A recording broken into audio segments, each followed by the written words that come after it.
Hello my dear student.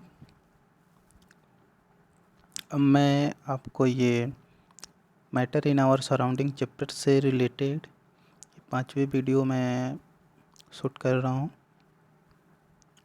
तो इसमें हम 1 mark question 2 marks question complete कर चुके हैं। अब हम लोग की 3 मार्क्स क्वेश्चन पे आते हैं। इसमें कौन कौन से हमारे लिए इम्पोर्टेंट क्वेश्चन हो सकते हैं, तो उसको हम लोग 1 बाय 1 देखते हैं। तो जैसा ये आपका पहला क्वेश्चन अपना करिए, इस क्वेश्चन को छोड़िए। सेकंड जो हमारा क्वेश्चन है वो हमारा ये है, what are the characteristics of particle of matter. जो हम लोग आपको अपने लेक्चर वीडियो में ये सारी चीज़ें मैं बता चुका हूँ। तो the characteristics of particle of matter are as follow. Particles of matter have gap between them, means उनके बीच जो होता है इंटरमोलिकुलर स्पेस क्या होता है, पाया जाता है।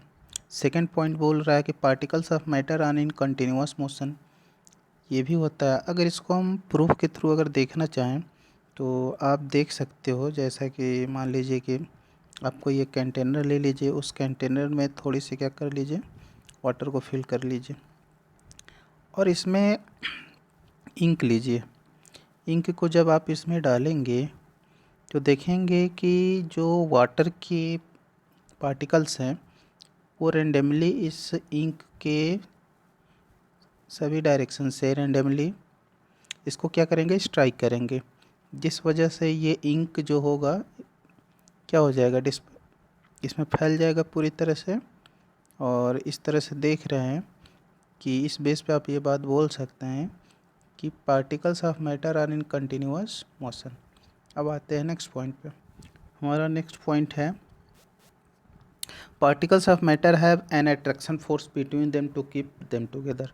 तो ये आपको समझना होगा कि all the matters are attract to each other, उनके अंदर अट्रैक्ट करने की क्या होती है, प्रॉपर्टीज इंक्लूड होती है।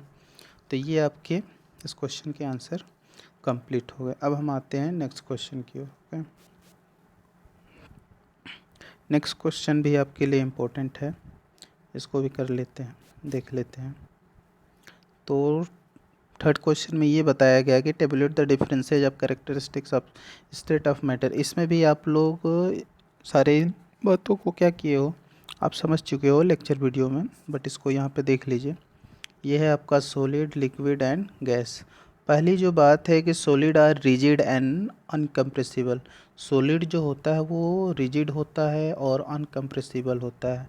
ऐसा होने का रीज़न क्या है, तो आप ये बात समझ रहे हैं कि सॉलिड के जो पार्टिकल्स होते हैं वो बहुत ही क्लोजली पैक्ड होते हैं, जिस वजह से वो स्ट्रांगली फोर्स ऑफ अट्रैक्शन जो होगा सॉलिड स्टेट में पार्टिकल की वो मैक्सिमम होती है, जिस वजह से वो बहुत ही स्ट्रांगली पैक्ड हो जाते हैं और वो क्या कर लेते हैं, रिजिड एंड इनकम्प्रेसिबल हो जाते हैं। यही चीज़ अब आप आते हो लिक्विड स्टेट में, तो लिक्विड में देखते हो कि जो उसके पार्टिकल हैं एज कंपेयर देन सॉलिड थोड़े से क्या होते हैं, फार होते हैं, जिस वजह से उनकी जो पार्टिकल्स के बीच जो इंटरमोलिकुलर स्पेस क्या है, थोड़ा सा इंक्रीज हो गया एज कंपेयर देन सॉलिड। तो उस वजह से जो फोर्स ऑफ अट्रैक्शन है सॉलिड के कंपेयर में थोड़ा सा क्या होगा, लो होगा। ठीक है, तो पार्टिकल्स आर नॉट रिजिड, इसलिए ये क्या होंगे, रिजिड नहीं होंगे, but can be compressed to limited. लेकिन कुछ लिमिट तक आप इसको क्या कर सकते हो, कंप्रेस कर सकते हो। Okay, next gas. Particles are not all rigid and can be compressed easily. अब ये बात बोली जा रही है गैसियस स्टेट में कि आप इसमें पार्टिकल्स जो होते हैं वो पूरी तरह से रिजिड नहीं होते। इसमें आप बोल सकते हो कि गैस जो होते हैं वो क्या होते हैं, फ्लूइड होते हैं, गैस आर फ्लूइड। और सॉलिड जो है आपका ये पूरी तरह से क्या होता है, रिजिड होता है। तो इस चीज़ को समझ लेते हैं कैसे ये बातें बोली जा रही हैं। तो आप ये बातें समझते हो कि in gases state the intermolecular space of particles are very high, बहुत दूर दूर होते हैं, बहुत ज़्यादा होता है, जिस वजह से force of attraction gases state में क्या होता है, मिनिमम होता है, सॉलिड स्टेट में मैक्सिमम, और लिक्विड में क्या होता है, इंटरमीडिएट होता है, मतलब सॉलिड से कम और गैस से ज़्यादा।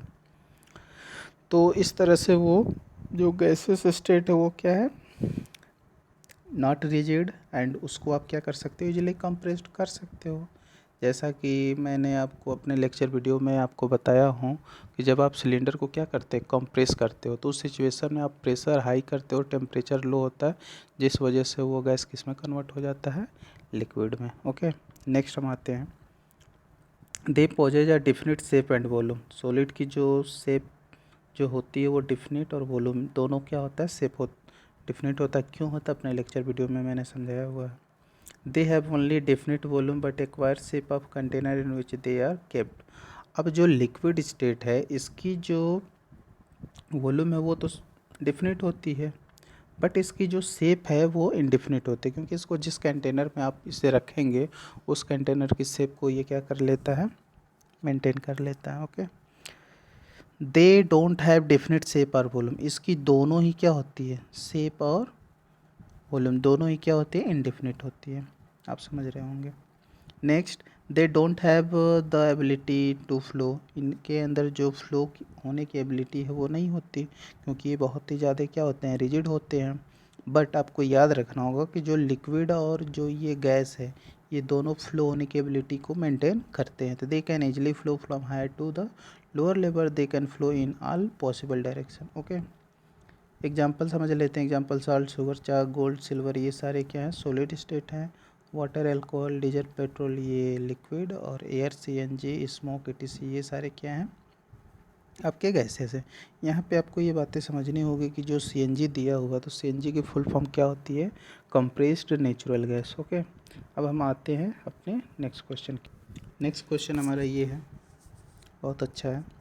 Name A B C D E and F in the following diagram showing change in state of matter. तो इसमें आपको ये बातें बतानी है कि ए बी सी डी इन सब का नेमिंग क्या होगा। तो ये भी आप लेक्चर वीडियो में अच्छे से समझे हैं, पर थोड़ी सी मैं कोशिश कर रहा हूँ, ध्यान से देखिए। ये आपका सॉलिड और ये आपका लिक्विड। तो आप क्या कर रहे हो, सॉलिड किस में चेंज हो रहा है, लिक्विड में। तो इस ए पॉइंट को क्या बोलोगे, तो यहाँ पे देखे थे कि जैसे ही सॉलिड की टेम्परेचर इंक्रीज किया गया था तो अपने स्टेट को चेंज करके किस में आ गया था, लिक्विड में। तो इस प्रोसेस को क्या बोला गया था, तो आप वहाँ पे समझे थे कि उस प्रोसेस को क्या बोला गया था, तो मेल्टिंग बोला गया था। तो ए पॉइंट को क्या बोल सकते हैं, मेल्टिंग। अब यहाँ पे एक चीज़ और भी देखना है कि मेल्टिंग को ही आप क्या बोल सकते हो, मेल्टिंग को ही आप फ्यूजन भी बोल सकते हो। ये भी बात आपको मालूम होनी चाहिए। ओके, नेक्स्ट, अब आपने क्या किया, लिक्विड को चेंज किया किस में, गैस में। लिक्विड चेंज हो रहा है गैस में बी पॉइंट के लिए। तो लिक्विड जब गैस में चेंज होता तो आप देखे थे कि टेम्परेचर और हाई कर रहे थे। इसका मतलब कि बी पॉइंट को क्या बोला जाएगा, वेपराइजेशन। वहाँ पे वो क्या हो रहा था, वेपराइज हो रहा था। ओके, अब इसकी अगर हम गैस तक गए, फिर वहाँ पे हम बोले थे कि रिवर्स वहाँ से आए, क्योंकि आइस चेंज हुआ था वाटर में, वाटर चेंज हुआ था स्टीम में। तो अगर हम वापस देखें गैस को, फिर आप चेंज करना चाहोगे लिक्विड स्टेट में तो कूलिंग करोगे। सी जो है ये कूलिंग, बट इस प्रोसेस को क्या बोला गया था, कंडेंसेशन बोला गया था। सी पॉइंट के लिए आपका आंसर क्या होगा, कंडेंसेशन, कंडेंसेशन। ओके, एक चीज़ यहाँ पे ये भी याद रखना होगी कि कंडेंसेशन, ड्यू टू कंडेंसेशन, जो वर्षा होती है वो किसके वजह से होती है, तो ड्यू टू कंडेंसेशन। इसमें एक और बात आपको याद रखनी है कि जब बारिश होती है तो आप देखते हो कि जो रेन ड्रॉप होता है, रेन ड्रॉप होता है वो बबल्स फॉर्म करते हैं। क्यों करते हैं, तो आपको याद रखना होगा due to surface tension. Surface tension की वजह से जो रेन ड्रॉप होते हैं वो बबल्स के फॉर्म में पाए जाते हैं। तो उम्मीद करता हूँ आपको ये बातें समझ में आ गई। नेक्स्ट चलते हैं डी पॉइंट के लिए। अब आप लिक्विड को फिर से कूलिंग करोगे तो किस में चला आएगा, सॉलिड में। तो आप इस चीज़ को वहाँ पे देखे थे कि उसको बोला गया था फ्रीजिंग पॉइंट। वो क्या था, फ्रीजिंग पॉइंट। और इसको ही आप क्या बोल सकते हैं, फ्रीजिंग, और नॉर्मली दूसरा नाम देना होगा तो सॉलिडिफिकेशन। ओके, नेक्स्ट चलते हैं। अब आप ऐसा जैसे कर ले, अब आप सॉलिड को चेंज करेंगे गैस में और गैस को चेंज करेंगे किस में, सॉलिड में। तो सॉलिड को जब गैस में चेंज करेंगे तो इस सिचुएशन में होगा क्या कि आपको टेम्परेचर क्या करना होगा, इंक्रीज करना होगा। आपको टेम्परेचर क्या करना होगा, इंक्रीज करना होगा। जैसे ही आप टेम्परेचर इंक्रीज करोगे तो इसका मतलब कि प्रेशर आपने क्या किया हुआ है, डिक्रीज किया हुआ था। अब ये सॉलिड किस में कन्वर्ट हो जाएगा, गैस में, जिसको हम लोग क्या नाम दिए थे, सब्लिमेशन। उसको क्या बोले थे, सब्लिमेशन। ओके, नेक्स्ट, अब आप गैस को चेंज करोगे सॉलिड में तो इस एफ पॉइंट को क्या हुआ, तो इसमें क्या हुआ कि टेम्परेचर को आपने डिक्रीज़ किया तो यहाँ पे प्रेशर आपका क्या होता है, इंक्रीज हो जाता है। जब ये चेंज होता है तो इसको बोला जाता है, इसको भी आप सब्लिमेशन बोल सकते हो, बस अदर नेम देना चाहोगे तो इसको क्या बोल सकते हो, सॉलिडिफिकेशन। ओके, तो मैं उम्मीद करता हूँ कि ये क्वेश्चन आपको समझ में आ गया होगा। अब हम नेक्स्ट क्वेश्चन की ओर मूव करते हैं।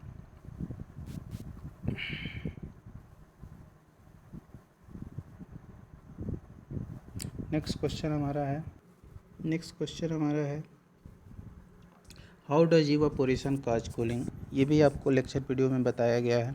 When substance evaporate from a surface it absorb heat from the surface and change into vapour state. वो क्या होता है, वेपर स्टेट में चेंज होता है। So the particles of liquid absorb energy from the surface and the absorption of heat from makes the surface cool. जिस वजह से वो क्या हो जाता है, सरफेस को क्या कर देता है, कूल कर देता है। फॉर एग्जांपल, अभी मान लीजिए कि गर्मी मौसम चल रहा है तो आप करते क्या हो कि कहीं पानी छिड़क देते हो। जैसे ही पानी छिड़कते हो तो वहाँ पे वो वाटर को क्या करता है, ऑब्जॉर्व करके इवापोरेट हो जाता है। और आफ्टर सम टाइम वहाँ पे आप देखते हो वहाँ पे क्या हो जाता है, वहाँ की जो सरफेस होती है कूल हो जाती है। तो ये मैं उम्मीद कर रहा हूँ कि आपको समझ में आ गया होगा। और इस क्वेश्चन के बारे में मुझे लग रहा है कि मैंने ये क्वेश्चन पहले ही करा दिया है, इसलिए मैं इसको स्किप करता हूँ, नेक्स्ट क्वेश्चन की ओर मूव करता हूँ। नेक्स्ट क्वेश्चन हमारा ये है differentiate between physical and chemical change. ये भी बहुत ही इंपॉर्टेंट क्वेश्चन है। इस क्वेश्चन को आप कॉपी कर लीजिए, इसका आंसर मैं बताने जा रहा हूँ। अब देखिए, आपसे ये क्वेश्चन पूछा जाता है what is differentiate between physical change and chemical change. तो इसको आपको समझना है कि ये दोनों में क्या डिफरेंस हो सकते हैं। तो फर्स्ट ऑफ ऑल आपको पहले ये समझना होगा कि फिजिकल चेंज किसे बोलते हैं और केमिकल चेंज किसे बोलते हैं। तो आइए समझते हैं वन बाय वन। तो फिजिकल चेंज देखिए ध्यान से, it is not permanent and can easily reverse. Physical change में पहला जो हमारा पॉइंट है, वो पहला पॉइंट क्या है कि जो फिजिकल चेंज है ये परमानेंट नहीं है and can easily be reverse, और ये फिर रिवर्स हो भी सकता है, ठीक है। But chemical change it is a permanent and can not be easily reverse, ये नहीं रिवर्स होता है। बाकी ये रिवर्स हो सकता है, ये परमानेंट नहीं भी है और रिवर्स हो सकता है, बट ये परमानेंट है और ये रिवर्स हो सकता है। इस चीज़ को आप समझ रहे हो। अब इसके लिए यदि आपको एग्जांपल की रिक्वायरमेंट हो तो आइए देख लेते हैं कि इसके एग्जांपल क्या हो सकते हैं। तो फिजिकल चेंज की अगर एग्जांपल की बात की जाए तो पहला हमारा एग्जांपल, फॉर एग्जांपल जैसे मान लीजिए कि मेल्टिंग, बॉइलिंग एंड फ्रीजिंग। ये जो भी मैं राइट कर रहा हूँ ये क्या है, किसके एग्जांपल हो सकते हैं, फिजिकल चेंज के। अब देखते हैं केमिकल चेंज का क्या एग्जांपल हो सकता है। फॉर एग्जांपल जैसे मान लीजिए कि आप खाना बनाते हो, बनता है कुकिंग, रस्टिंग, ये सारे क्या हैं, किसके एग्जांपल हैं, तो ये केमिकल चेंज के हैं। तो अब आइए देखते हैं इसके नेक्स्ट पॉइंट की ओर। It does not lead to formation of new substance. मतलब फिजिकल चेंज जब भी होगा तो उसमें न्यू सब्सटेंस क्या होगा, फॉर्म नहीं होगा। बाकी अगर केमिकल जैसे ही चेंज होगा उसमें न्यू सब्सटेंस क्या होगा, फॉर्म होगा, न्यू सब्सटेंस की फॉर्मेशन होगी। Next point, no change in mass is notice. और यहाँ पे मास में कोई चेंज नहीं हो पाता, there is change in mass reactant and, यहाँ पे कोई भी मास में चेंजेज नहीं होता। बट केमिकल जब चेंज होता है तो इसमें मास क्या होती है, चेंज हो जाती है, क्योंकि उसमें एक जो साइड होता है रिएक्टेंट और उसका क्या होता है, प्रोडक्ट। इसको थोड़ा सा देख लेते हैं कि रिएक्टेंट और प्रोडक्ट होता क्या। फॉर एग्जांपल सपोज कर लीजिए, अब इसको केमिस्ट्री के लैंग्वेज में आप समझ लीजिए। For example A and B दो सब्सटेंस को क्या किया आपने, कंबाइन किया, और इसकी फॉर कॉम्बिनेशन से एक तीसरा जो बन गया वो हमारा कंपाउंड, वो क्या हो गया, सी। तो ए एंड बी ये क्या हो जाएंगे, रिएक्टेंट हो जाएंगे। और जो सी हमारा न्यू सब्सटेंस बना है इसको हम क्या बोलेंगे, प्रोडक्ट बोलेंगे। क्या बोलेंगे, प्रोडक्ट बोलेंगे। फॉर एग्जांपल आप जैसे मान लीजिए कोई भी ले लीजिए, जैसे कार्बन और प्लस ऑक्सीजन। कार्बन और ऑक्सीजन को जब फॉर्म करेंगे, मतलब कुछ भी आप जलाएंगे, तो जैसे ही जलाएंगे तो जलाने के लिए, कम्बस्टन के लिए किस गैस की रिक्वायरमेंट होती है, तो आप इस चीज़ को समझ रहे हैं, वहाँ पे किसकी रिक्वायरमेंट होती है, ऑक्सीजन की। तो कार्बन एंड ऑक्सीजन मिलके कौन सी गैस फॉर्म कर लेती है, CO2। तो कार्बन एंड ऑक्सीजन ये क्या हो जाएगा, रिएक्टेंट हो जाएगा, और CO2 हमारा क्या हो जाएगा, प्रोडक्ट हो जाएगा। तो उम्मीद करता हूँ कि आप इस चीज़ को समझ चुके होंगे। नेक्स्ट पॉइंट की ओर आते हैं। The energy change observed are small.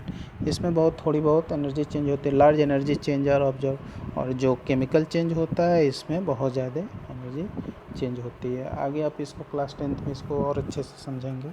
तो मैं उम्मीद करता हूँ कि आप समझ गए होंगे। अब आते हैं हम अपने नेक्स्ट क्वेश्चन की ओर। यहाँ से कुछ आपको मिक्स क्वेश्चन मिल सकता है। 1 मार्क का क्वेश्चन हो सकता है, 2 मार्क्स का भी हो सकता है, 3 मार्क्स का भी हो सकता है। तो आइए समझते हैं और भी क्या हमारे इम्पोर्टेंट क्वेश्चन बचे हुए हैं।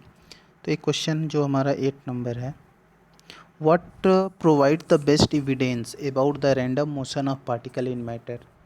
मतलब ये बातें आप कैसे, इसकी एविडेंस मतलब साक्ष्य क्या हो सकता है कि जो भी मैटर के पार्टिकल्स होते हैं वो रैंडमली मूव करते हैं, तो इसका क्या प्रूफ है। तो इस चीज़ के लिए मैं आपको अपने लेक्चर में समझाया हुआ हूँ। वहाँ पे आप देखते हो कि डिफ्यूजन एंड ब्राउनियन मोशन, यही 2 टॉपिक कॉन्सेप्ट है जिस बेस पे आप ये बता सकते हैं, ये उसकी एविडेंस है कि मैटर जो होते हैं वो रैंडमली क्या करते हैं, मूवमेंट कर सकते हैं। Provide the best evidence about the random motion of particles of matter. तो इसको आप अपनी कॉपी में नोट कर लीजिए। नेक्स्ट क्वेश्चन हमारा है व्हाट इज डिफ्यूजन। तो the process of mixing of 2 substance due to Brownian motion. अब ये बात यहाँ पे आप कंफ्यूज हो रहे होंगे कि ब्राउनियन मोशन होता है क्या है। तो इसको हम थोड़ा सा देखते हैं, समझने की कोशिश करते हैं। ध्यान से देखो, सपोज मान लो कि ये कंटेनर है, इस कंटेनर में आप क्या फिलअप किए हो, वाटर मान लीजिए कि फिलअप किए हो, कोई भी लिक्विड से आप फिलअप कर लिए हो। अब इसमें जैसे ही आप, मैंने जो पीछे अभी एग्जांपल दिया कि आप इसमें क्या डालोगे, इंक डालोगे। जैसे ही आप इंक डालते हो तो इंक जैसे ही यहाँ पे आएगा, तो अब ये वाटर के जो पार्टिकल्स हैं, अगर ये मोशन में नहीं होते तो फिर आपका इंक क्या होता है, स्प्रेड नहीं होता, मीन्स डिफ्यूज नहीं होता। बट ये जो वाटर के पार्टिकल्स हैं ये कंटिन्यूसली मूव कर रहे हैं, ठीक है। तो इसको ऑल डायरेक्शन से ये जो पार्टिकल्स हैं, इंक के पार्टिकल्स को क्या कर रहे हैं, स्ट्राइक कर रहे हैं, जिस वजह से ये इंक क्या होता है, उस पूरे कंटेनर में क्या होता है, फैल जाता है। तो उम्मीद करता हूँ कि आप इस चीज़ को समझ रहे होंगे। तो यहाँ पे जो ये वाटर के पार्टिकल्स हैं ये इधर उधर कहीं भी ऐसे वैसे मूवमेंट कर रहे हैं, तो इस मोशन को ही क्या बोला जाता है, ब्राउनियन मोशन। तो अब मैं उम्मीद कर रहा हूँ समझ गए। आगे देखते हैं। Brownian motion of particles is called diffusion. तो एज टेम्परेचर इंक्रीज, अब इस डिफ्यूजन में होगा कि जैसे ही आप टेम्परेचर इंक्रीज करते हो तो ब्राउनियन मोशन भी क्या होता है, इंक्रीज हो जाता है, और वो तेज़ी के साथ क्या हो जाता है, डिफ्यूज हो जाता है। मीन्स उसकी काइनेटिक एनर्जी क्या होती है, इंक्रीज हो जाती है। Diffusion takes place from higher concentration to lower concentration. High to low में होता है। It is a natural process, ये क्या है, नेचुरल प्रोसेस है। It takes place solid, liquid and gas, और ये तीनों ही स्टेट ऑफ मैटर में क्या होता है, पाया जाता है।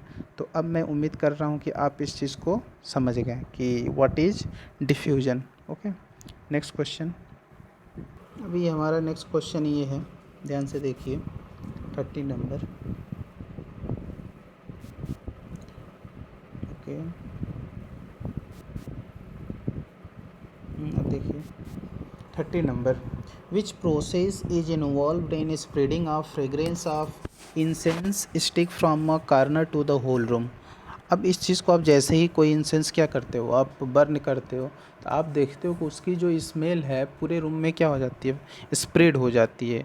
तो ये क्यों होता है? तो ड्यू टू डिफ्यूजन प्रोसेस। ठीक है, तो आप इसको समझ लेते हैं। Diffusion process is involved in the spreading of fragrance of incense stick from corner to whole room indicate that particles of matter move from higher to lower कंट्रेशन।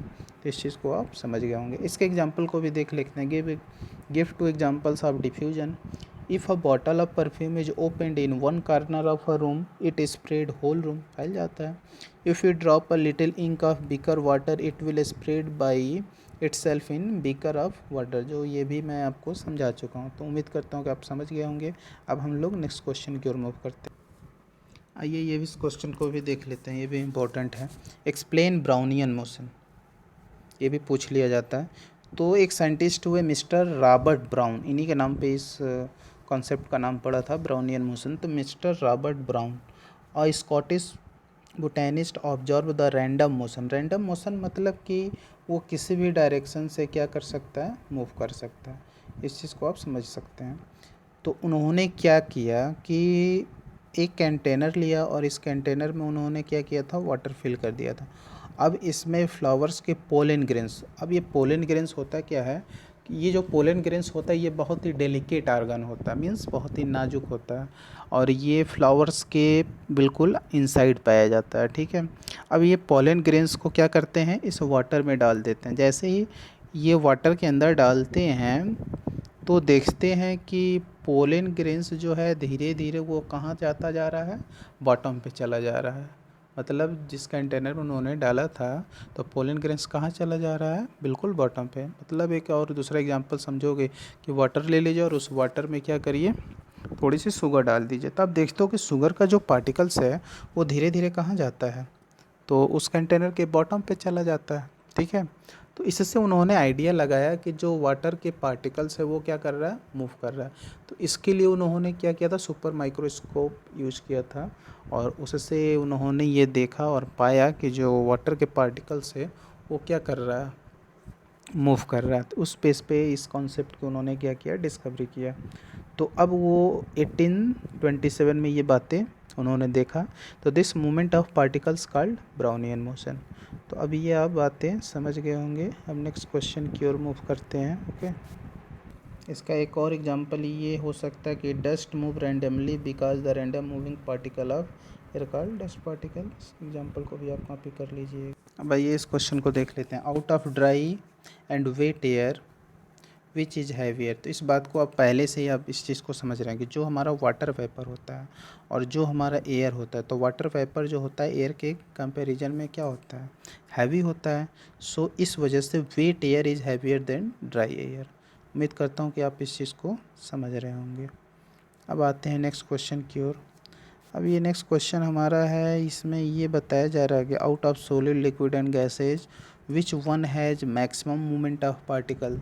ये भी बातें आप समझ सकते हो कि किस स्टेट में मैक्सिमम मूवमेंट ऑफ पार्टिकल होता है। तो जिस स्टेट ऑफ मैटर में जो इंटरमोलिकुलर स्पेस क्या होगा, बहुत ज़्यादा होगा, तो किस में होता है, गैस में। तो गैस में मैक्सिमम मूवमेंट ऑफ पार्टिकल होगा। क्यों होगा, क्योंकि जितना स्पेस होगा उतना तेज़ी के साथ क्या करेंगे, पार्टिकल्स मूव करेंगे। सेकंड क्वेश्चन है maximum inter particle forces of attraction. अब जिसमें जो इंटरमोलिकुलर स्पेस बहुत ही लेस होगा, ठीक है, तो अब ये किस स्टेट में होता है, तो सॉलिड में होता है। तो force of attraction is maximum in solid but minimum in liquid. Next question C minimum spaces in between constituent particle. अब minimum spaces in between constituent particle, तो इसके लिए the space between the constituent particle are the minimum and hence the force of attraction are the strongest. जब minimum है तो उस reason से force of attraction जो होगा वो क्या होगा, स्ट्रॉन्गेस्ट होगा। और यदि क्या बोला जाता है, क्या कहें, स्पेस क्या हो, space in between constituent particle क्या हो, मैक्सिमम हो, तो उस सिचुएशन में जो फोर्स ऑफ अट्रैक्शन होगा वो वीकेस्ट होगा। तो मैं उम्मीद करता हूँ कि आपको इस क्वेश्चन का आंसर समझ में आ गया होगा। अब आते हैं हम अपने नेक्स्ट क्वेश्चन की ओर। इस क्वेश्चन को आप देख लीजिए। Name the two gases which are supplied in compressed form. कौन से ऐसे दो गैसेज हैं जो जिनको आप क्या करते हो, कॉम्प्रेस्ड फॉर्म में अप्लाई करते हो, यूज करते हो। ठीक है, the two gases which are supplied in compressed form, इसको भी मैं आपको समझाया था, लेकिन आप देख लीजिए। पहला हमारा जो है एलपीजी, जिसका फुल फॉर्म क्या है, लिक्विफाइड पेट्रोलियम गैस। इसको आप अपने घरों में यूज़ करते हो। जो गैस सिलेंडर को क्या किया गया था, कंप्रेस किया गया था, लेक्चर वीडियो में बताया गया। और दूसरी जो है ऑक्सीजन इन हॉस्पिटल, जो इमरजेंसी केस में यूज़ किया जाता है। तो मैं उम्मीद करता हूँ कि आप ये समझ गए होंगे। Next question, compare the properties of solid, liquid and gases in base पे आपको बताया गया था। ये सारी बातें आपको बताई गई हैं, इसको आप अपनी कॉपी में नोट कर लीजिए। ओके, आगे बढ़ते हैं। तो आप इसे नोट कर चुके होंगे। अब हम लोग बढ़ते हैं नेक्स्ट क्वेश्चन की ओर। ओके, इस क्वेश्चन को आप देख लीजिए। Define density and write down the SI unit. अब ये भी बातें आप समझ रहे हो, बताया गया है कि density means mass per unit volume is called density. Density का फॉर्मूला क्या था, density is equal to mass upon volume. अगर इसको आप सिंबॉलिक फॉर्म में लिखना चाहोगे तो स्मॉल डी जो होगा ये एम अपॉन वी के क्या होगा, इक्वल होगा। अब इसकी एसआई यूनिट पूछी जा रही है, तो आपको समझना चाहिए कि मास, और मास की एसआई यूनिट क्या होगी, केजी। मास की एसआई यूनिट केजी। और वॉल्यूम की एसआई यूनिट क्या होगा, मीटर क्यूब। ओके, फिर से मैं लिख देता हूँ। आप जानते हैं कि डी इक्वल होता है एम अपॉन वी। ओके, तो मास की एसआई यूनिट केजी और वॉल्यूम की एसआई यूनिट मीटर क्यूब। अब ये वॉल्यूम के एसआई यूनिट मीटर क्यूब क्यों लेते हैं, क्योंकि वॉल्यूम इक्वल आप क्या जानते हैं, LVH। आप पढ़े होंगे, length into breadth into height.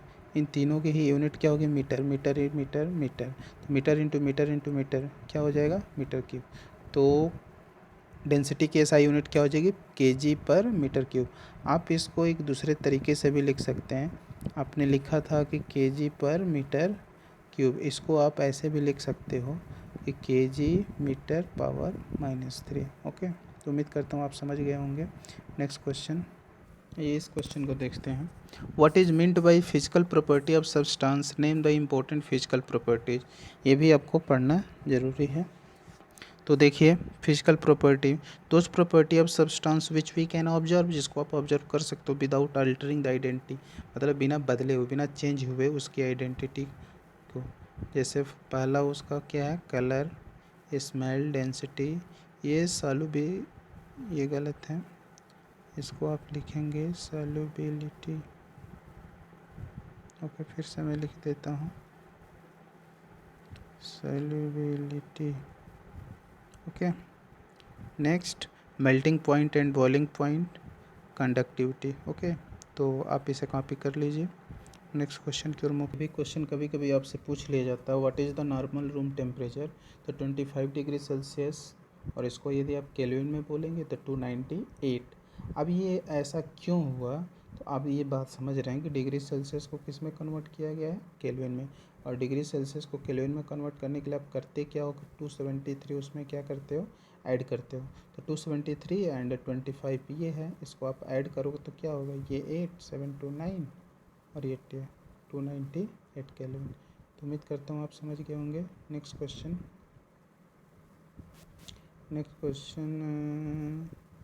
हमारा ये सब बातें आप समझ रहे हैं। What is process of ammonia. Okay, इस क्वेश्चन को देखते हैं। क्वेश्चन नंबर 50, हमारा 50 क्या है, ये why do we feel cool when we touch a piece of ice. जैसे आप किस आइस के किसी पीस को, टुकड़े को क्या करते हो, टच करते हो, तो आप कैसा फील करते हो कि वो कैसा लग रहा है, कूल लग रहा है। ऐसा रीज़न क्या है, तो आप ये बात समझ रहे हो कि जो आइस की उस समय टेम्परेचर है, उसकी आइस की जो टेम्परेचर हम बताए थे कि वो कितनी होती है, 0 डिग्री सेल्सियस। 0 डिग्री सेल्सियस पे वाटर किस स्टेट में पाया जाता है, तो आपको याद रखना है कि वो किस स्टेट में होता है, तो आइस के फॉर्म में होता है। तो आइस की जो टेम्परेचर हो गई वो कितनी हो गई, 0 डिग्री सेल्सियस।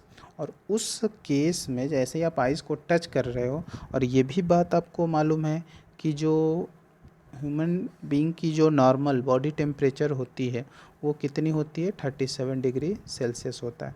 तो अब ये बात समझ रहे हो कि जो आइस की टेम्परेचर है वो हमारे बॉडी टेम्परेचर से क्या है, लो है। इस वजह से आप जैसे ही टच करते हो तो वो कैसा लगता है, ठंडा लगता है। और जैसे ही उसका टेम्परेचर क्या होगा, ज़्यादा होगा। तो फिर आपको, या ऐसे भी आप समझ सकते हो कि इन्वायरमेंट जब एटमॉस्फेयर चेंज होता है, जैसे मान लो कि अभी गर्मी का सीज़न चल रहा है, तो इसमें आप देखते हो कि जो इन्वायरमेंट का जो टेम्परेचर है वो क्या है, 37 डिग्री सेल्सियस से एबव है, इसलिए आपको क्या लग रही है, गर्मी लग रही है। आप यही आ जाओ विंटर सीजन में, जब देखते हो कि उस समय ठंडी होती है, तो उस समय का जो टेम्परेचर होता है वो 37 डिग्री सेल्सियस से क्या होता है, लो होता है, इस वजह से हमें ठंडी लगती है। ओके, अब आते हैं नेक्स्ट क्वेश्चन की ओर। ये भी क्वेश्चन इम्पोर्टेंट है। Write down the factors affecting evaporation, तो आप ये बात पढ़ चुके हो कि टेम्परेचर इसको इफेक्टिव बनाता है। नेक्स्ट हमारा जो है वो क्या है, सरफेस एरिया है, सरफेस एरिया, ह्यूमिडिटी, विंड, तो इसको आप कॉपी में नोट कर लीजिए। नेक्स्ट क्वेश्चन, अभी ये आज के क्लास का ये लास्ट क्वेश्चन है, question number 60। Why solid carbon dioxide is known as dry ice. ये आपको लेक्चर वीडियो में समझाया गया है कि सॉलिड कार्बन डाइऑक्साइड को ही क्या बोला गया है, ड्राई आइस, ठीक है, शुष्क बर्फ बोला जाता है जिसको हिंदी में। तो what happen when we heat, क्या होगा जब आप इसे क्या करोगे, हीट करोगे। तो जो सॉलिड ड्राई आइस है ये किस स्टेट में होता है, तो आप इस चीज़ को समझ रहे हो कि सॉलिड में होता है, ठीक है। तो solid carbon dioxide is known as dry ice because it looks like ice and does not melt on heating, melt नहीं है, does not melt on heating, ठीक है। मेट को आप सही कर लीजिएगा, करेक्शन कर लीजिएगा, ये है melt. Okay, when we heat solid carbon dioxide it directly gets converted to vapor without passing through the liquid state। अब ये डायरेक्टली चेंज क्यों हो गया, तो ये प्रोसेस आप पढ़ चुके हो लेक्चर वीडियो में कि ये एक सब्लिमेट मटेरियल है। ड्राई आइस जो है ये एक सब्लिमेट मटेरियल है जिसको आप directly solid to gas, gas to solid क्या कर सकते हो, चेंज कर सकते हो। तो आज मैं यहीं तक रहने देता हूँ। तो मैं उम्मीद करता हूँ कि आपको ये सारे क्वेश्चन आपको अपने कॉपी में नोट करने हैं, समझ में आ रहे होंगे। यदि आपको समझ में नहीं आ रहा है तो आप मुझे बताएं, कोई सजेशन देना हो आप सजेस्ट करें, तो मैं आपको इस अपने चैनल के माध्यम से मैं आपको सारे चैप्टर से रिलेटेड मैं अपना हैंड रिटन नोट्स तो आपको प्रोवाइड करूँगा ही, साथ में उन चैप्टर से रिलेटेड जो भी आपके लिए इम्पोर्टेंट क्वेश्चन हो सकते हैं उन सारे ही क्वेश्चंस को मैं आपको कराऊंगा, ठीक है। और जैसे ही ये सारी प्रोसेस हो जाती है तो लास्ट में हम आपको टेस्ट लेंगे। ओके, तो इन्हीं सारी बातों के साथ मैं अपने इस रिकॉर्डिंग को मैं